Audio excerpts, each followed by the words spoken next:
Hello दोस्तों, बहुत बहुत स्वागत है आपका अपने YouTube चैनल पर। मैं हूं सुरेंद्र और दोस्तों आज से शुरू करते हैं अपन भारत का भूगोल। भारत का भूगोल में सबसे पहले अपन एक चैप्टर पढ़ेंगे जिसका नाम है जनरल अवेयरनेस, यानी कि भारत की स्थिति कौन सी है, कौन से स्थान पर क्षेत्रफल के स्थान मतलब क्षेत्रफल के हिसाब से कौन सा स्थान रखता है, जनसंख्या कितनी है और विश्व की जनसंख्या में कितना स्थान रखती है। जिसके बाद दोस्तों अपन देखेंगे इसकी जो सिचुएशन के बारे में कि कौन कौन से अक्षांश और देशांतरों के मध्य ये सिचुएटेड है और इसकी उत्तर से दक्षिणतम लंबाई कितनी है और पूर्व से पश्चिमतम की लंबाई कितनी है, वो सारी चीज़ें देखेंगे। जिसके बाद दोस्तों अपन अक्षांश देशांतरों के बारे में देखेंगे कि कितनी तो अक्षांश होती है, कितनी देशांतर होती है। जो ग्लोब होता है उसमें टोटल कितनी अक्षांश होती है, कितनी देशांतर होती है, उन चीज़ों को अपन कॉन्सेप्ट के अनुसार देख लेंगे। जिसके बाद देखेंगे दोस्तों कर्क रेखा के बारे में, जो कर्क रेखा भारत के कौन कौन से राज्य से गुजरती है। ऐसे कई बार क्वेश्चन पूछे गए हैं एग्जामों में, और एग्जाम चाहे ले लो आप वीडियो का ले लो या फिर RS का या फिर UPSC का, सभी एग्जामों में इससे संबंधित क्वेश्चन पूछे गए हैं। जिसके बाद दोस्तों मैं वो दिखाऊंगा आपको जो मानक समय रेखा इंडियन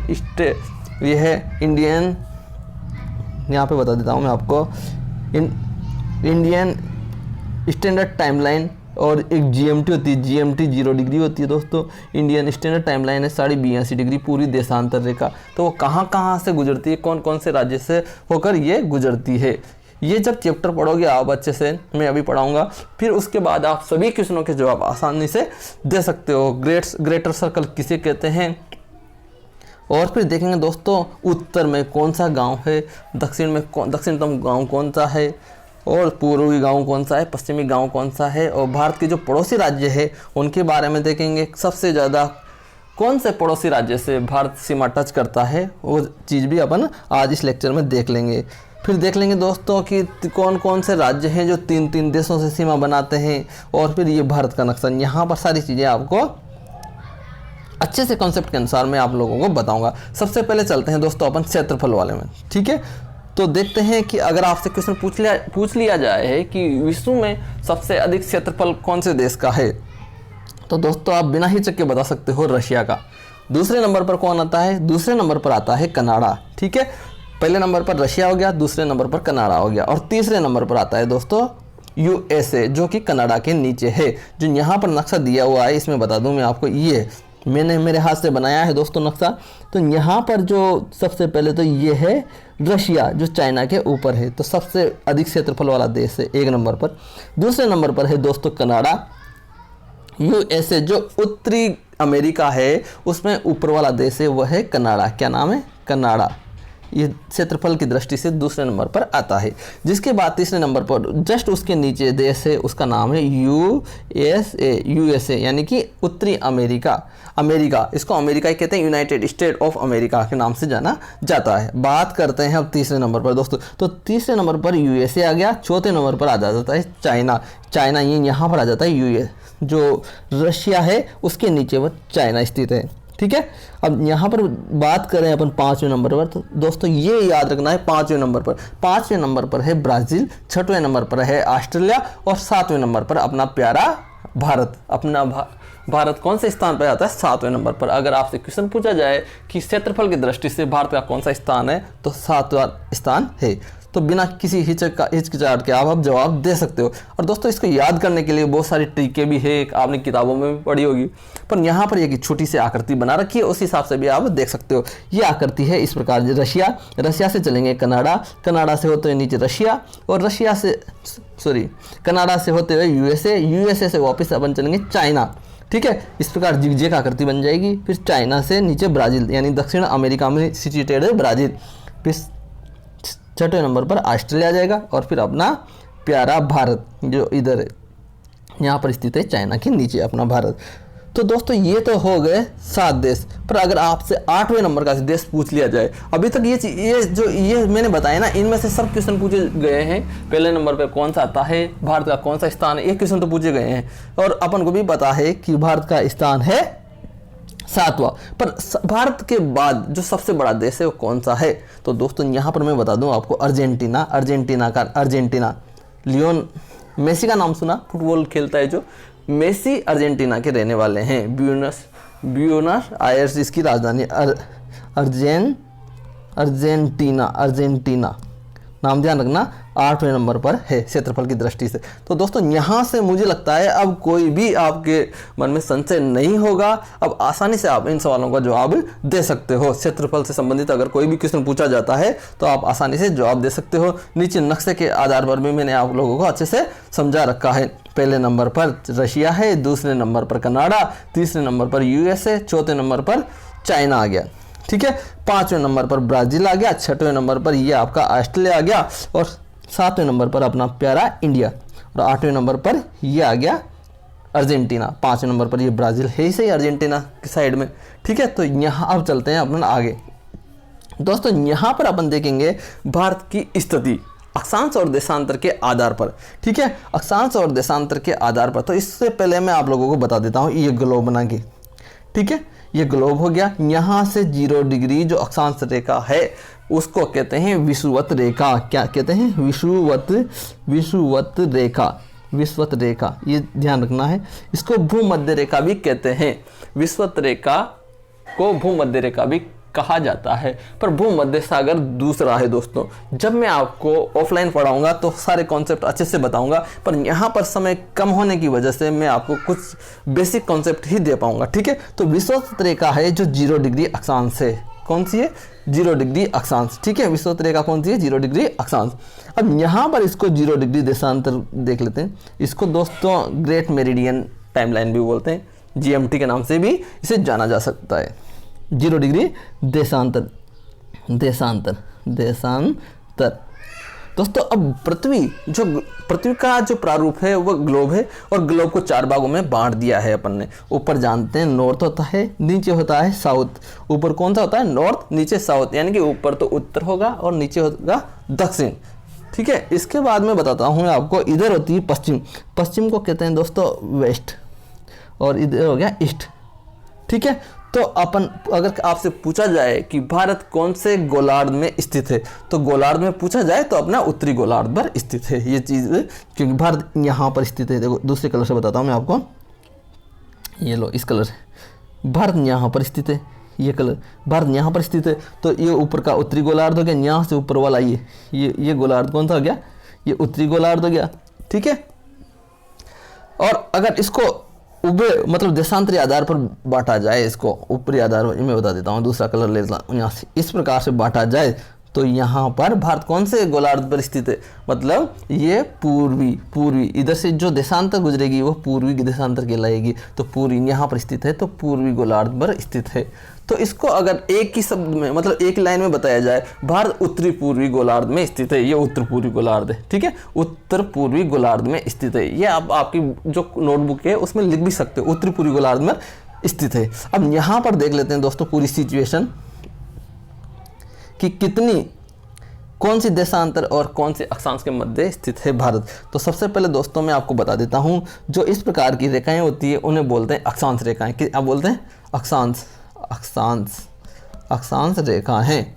इंग्लिश में बोलते हैं दोस्तों, ये लेटी हुई ना, तो लेटीट्यूड, LATTITUD,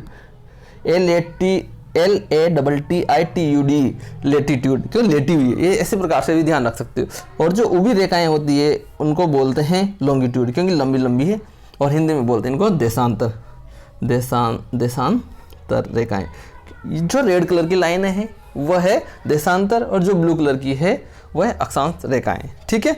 अब भारत मैंने बताया था जिस प्रकार गोलार्ध में, कौन से गोलार्ध में स्थित है? उत्तर पूर्वी गोलार्ध में स्थित। तो भारत जो अक्षांश के आधार पर देखा जाए तो यहाँ देखो 6 डिग्री 45 मिनट को इस प्रकार कोमा से लगाते हैं, ठीक है। ये कोमा होगा जो मिनट होगा, और ये जो गोला सा होगा इसको बोलते हैं डिग्री। तो 6 डिग्री, इसको वापस करते हैं, 6 डिग्री 45 मिनट उत्तरी अक्षांश। कौन से? उत्तरी अक्षांश। ये छोटी छोटी चीजें हैं जो ध्यान रखनी है। इसको उत्तरी अक्षांश, इसको ये दक्षिणी अक्षांश दे देगा तो आपका आंसर गलत हो जाएगा। ध्यान रखना है उत्तरी अक्षांश में स्थित है। तो कहाँ, यहाँ से लेकर कहाँ तक है? ये यहाँ पर दे रखा है, देखो ये इसका 37 डिग्री और 6 मिनट के मध्य स्थित है। 37 डिग्री 6 मिनट उत्तरी अक्षांश। यहाँ पर भी उत्तरी अक्षांश, ध्यान रखना उत्तरी अक्षांश के मध्य भारत स्थित है। ये तो हो गया अक्षांशीय विस्तार। अब देखते हैं देशांतरी विस्तार। ठीक है, देशांतरी विस्तार कैसे होगा, ये लंबी लंबी लाइन है। देशांतर मैंने बताया था लॉन्गिट्यूड्स, तो ये दोस्तों 68, ये ध्यान रख लो आप, तो ज़्यादा भी क्योंकि ज़्यादा ध्यान नहीं रह पाएगा, तो याद रखना है 68 डिग्री पूर्वी देशांतर। पूर्वी में उत्तर पूर्वी ही स्थित है, तो पूर्वी देशांतर। यहाँ पर अगर पश्चिमी देशांतर लगा दिया तो आपका आंसर हो जाएगा गलत। तो 68 डिग्री पूर्वी देशांतर से लेकर है दोस्तों 97 डिग्री पूर्वी देशांतर, लगभग देखिए 29 डिग्री। तो लगभग ये देख लीजिए 29 देशांतरों का अंतर है, 29-30 देशांतरों का अंतर है। ठीक है, जब मैं समय की मानक रेखा बताऊंगा तो वहां पर बताऊंगा कि एक देशांतर पूर्व की ओर चलेंगे तो 4 मिनट का समय बढ़ जाएगा। ठीक है, कितना, एक देशांतर उत्तर पूर्व की ओर चलेंगे तो 4 मिनट का समय बढ़ जाएगा। जब ये चीजें मैं ऑफलाइन बताता हूं तो बहुत अच्छे से पढ़ाता हूं, पर यहाँ पर समय की पाबंदी होती है तो अच्छे से समझा नहीं पाते हैं। इतना सा देख लीजिए दोस्तों आप तो ना। अब देखिए पीओके में भारत का हिस्सा जो पाक अधिकृत कश्मीर है, देखो यहाँ पर मैं बता देता हूँ आपको, ये इस प्रकार, ज़्यादा बड़ा तो नहीं बना पाऊंगा, पर ये देख लीजिए ये भारत है। ठीक है, इस भारत मान लीजिए, तो दोस्तों यहाँ का कुछ हिस्सा है वो तो अपने पीओके है, मतलब पाक ऑक्युपाइड कश्मीर। कश्मीर का कुछ हिस्सा पाकिस्तान ने अपने अंडर में कर रखा है, यहाँ का कुछ हिस्सा है वह कश्मीर ने, इसको बोलते हैं अक्साई चीन। तो जो पाकिस्तान है, पाक ऑक्युपाइड कश्मीर है, यहाँ पर इसमें कितना हिस्सा है, तो 78,114 किलोमीटर, 78,114, तो 78,000 किलोमीटर वर्ग किलोमीटर, ये ध्यान रखिए आप। तो 78,000 यहाँ पर ये लिखा हुआ है, 78,000 वर्ग किलोमीटर का जो भाग है वो पाकिस्तान ने ले रखा है अपन से। और अक्साई चीन में ऐसा क्वेश्चन पूछा तो नहीं गया है, पर पूछा जाए तो आप आराम से जवाब दे सकते हो, कितना, 78,000 वर्ग किलोमीटर। और पूछा नहीं जाए तब भी आपको पता होना चाहिए कि इस नल्ले पाकिस्तान ने अपना कितना हिस्सा ले रखा है, तो वह है 78,000 वर्ग किलोमीटर। अक्साई चीन, तो यहाँ भी 37,000 कब्जा कर रखा है, 37,000 वर्ग किलोमीटर का हिस्सा है वो चीन ने कब्जा कर रखा है। और अगर पूछा जाए आपसे कि भारत में कितने गाँव हैं, तो लगभग 6,41,000 गाँव है भारत में। कितने गाँव है, 6,41,000 गाँव। और विश्व का कितना प्रतिशत हिस्सा भारत के पास है, तो यहाँ पर मैं आपको बता देता हूँ आपको अच्छे से। विश्व का 2.4% हिस्सा भारत कवर करता है। पूरे विश्व का जो स्थल मंडल है, पूरा स्थल मंडल है, उसका 2.4% हिस्सा भारत कवर करता है। ठीक है, अगर इसको मिलियन में बताया जाए, भारत का जो क्षेत्रफल है उसको कैसे 32 लाख ऐसे लिखते हैं, 32,87,263 वर्ग किलोमीटर। अब राजस्थान का पूछ लिया जाए, 3 लाख है, 42,239 वर्ग किलोमीटर है। ठीक है ना, तो भारत का जो क्षेत्रफल है उसका 10% हिस्सा अपने राजस्थान में कवर करता है। ठीक है, ये चीज भी ध्यान रखनी है। अब इसको मिलियन में पूछ लिया जाए तो मिलियन में क्या बताओगे, 3.28 मिलियन वर्ग किलोमीटर। तो ये मिलियन में भी आपको याद रखना है। और कितने राज्य हैं, तो दोस्तों जो 26 जनवरी 2020 के आधार पर देखा जाए तो 28 तो राज्य है और 8 केंद्र शासित प्रदेश है, यानी कि यूटी कितने हैं, 8, और राज्य कितने हैं, 28। ये भी ध्यान रखना है, क्योंकि कश्मीर को केंद्र शासित प्रदेश बना दिया गया है। सबसे उत्तरी राज्य कौन सा है, अगर आपसे ये क्वेश्चन पूछ लिया जाए तो आप क्या जवाब दोगे, कमेंट बॉक्स में जरूर बताइएगा। भारत का सबसे उत्तरी राज्य, भारत का सबसे उत्तरी राज्य कौन सा है, उत्तरी राज्य कौन सा है, आगे मैं बताऊंगा दोस्तों। कमेंट बॉक्स में आप जरूर बताइए कि भारत का सबसे उत्तरी राज्य कौन सा है, आगे आपको यह भी पता लग जाएगा दोस्तों। जिसके बाद अक्षांश और देशांतर के बारे में सामान्य जानकारी देखेंगे। मैंने वैसे तो बता दिया आपको कौन सी अक्षांश होती है और कौन सी देशांतर होती है, एक बार फिर बता देता हूँ। ये ग्लोब हो गया, यहाँ पर रेड कलर से अपन अक्षांश देशांतर बनाएंगे। ठीक है, तो ये तो जो लेटी हुई है इनको लेटीट्यूड बोलते हैं, यानी कि अक्षांश रेखाएं हैं। ये अक्षांश रेखाएं, रेड कलर की अक्षांश रेड कलर की अक्षांश रेखाएं हैं। ये 0 डिग्री है और यहाँ पर 90 डिग्री होती है, जो केवल बिंदु के समान होती है, केवल बिंदु के समान होती है, ज़्यादा बड़ी नहीं होती है, बिंदु के समान होती है, ये ध्यान रखना। ये तो हो गई उत्तर में। और दक्षिण में कितनी है? दक्षिण में दोस्तों यहाँ भी हो गई 90। तो कितनी हो गई यहाँ पर? पहले मैं बता देता हूँ अक्षांश रेखाएं। देखो यहाँ 0 से लेकर 90 तक, पर 90 तो केवल बिंदु है, तो यहाँ 89 हो गई। और दक्षिण में भी इस प्रकार से 89 हो गई, और बीच में ये 0 डिग्री है। तो कितनी हो गई यहाँ पर? देखो दोस्तों मैं बताता हूँ आपको पूरी, 89 प्लस 89 प्लस 1, मतलब आपसे अगर पूछा जाए कि अक्षांशों की संख्याएं कितनी है, तो अक्षांश है टोटल 179। कितनी है? 179। ये अच्छे से ध्यान रखना है, इस प्रकार के क्वेश्चन कई बार एग्जाम में पूछे गए हैं। ठीक है, तो कितनी अक्षांश हो गए? 179। अब दो अक्षांशों के बीच में कितना डिस्टेंस होता है? दो अक्षांश, इस प्रकार ये दो अक्षांश है, इनके बीच में कितना डिस्टेंस होता है? 111 किलोमीटर। कितना? 111 किलोमीटर। तो ये भी आपको ध्यान रखना है। बहुत सारे फैक्ट है, इस जो ये वीडियो है, ये लेक्चर है, इसमें बहुत सारे फैक्ट आप लोगों को पता लगेंगे, और उनका क्या कारण है वो भी आपको पता लगेगा। जिसके बाद देशांतरों के बारे में देख लेते हैं दोस्तों। देशांतर जैसे कि मैंने पहले बताया, ब्लू कलर से अभी ग्लोब बना देता हूं, और उसमें बता दूंगा आपको देशांतर। ये 0 डिग्री देशांतर है, ये पूर्व की साइड देशांतर है, और यह 0 के जस्ट पीछे 180 डिग्री देशांतर होती है, 180 डिग्री। ठीक है, ये इधर पूर्व की साइड, ये जो खड़ी रेखाएं हैं इनको बोलते हैं देशांतर। तो इधर भी 180 डिग्री हो जाएगी इधर से। ठीक है, तो ये कितनी हो गई टोटल, वो अभी मैं आपको बता देता हूँ। देखो, एक तो लास्ट की जो 100 देशांतर है वो उभयनिष्ठ हो गई, मतलब दोनों में काउंट होगी। ठीक है, एक तरफ काउंट कर लेते हैं, चलो 180 को। दूसरी तरफ कितनी? 179 हो गई, और एक 0 डिग्री वाली हो गई, तो 360। तो यहाँ पर कोई संशय नहीं है, कभी अगर आपसे क्वेश्चन पूछा जाए कि देशांतरों की संख्या कितनी है, तो 360 देशांतर आप बता सकते हो बिना किसी हिचकिचाहट के। ठीक है, जिसके बाद चलते हैं आगे। चलो देखिए, यहाँ पर बताया गया है कि दो अक्षांश, ये दो अक्षांश देख लेते हैं। दो अक्षांशों के मध्य कितना डिस्टेंस होता है, ये पूछा जाता है। इसको इंग्लिश में बोलते हैं कॉन्सेक्यूटिव लॉन्गिट्यूड डिस्टेंस कितना होता है। तो ये होता है दोस्तों 111.33 किलोमीटर। 111.33 किलोमीटर का डिस्टेंस होता है दो अक्षांशों के बीच। ठीक है, तो इस प्रकार का अगर क्वेश्चन पूछा जाए तो आप आराम से जवाब दे सकते हो। भारत की अक्षांश विस्तार मैंने पहले भी बता दी, एक बार फिर देख लेते हैं अपन।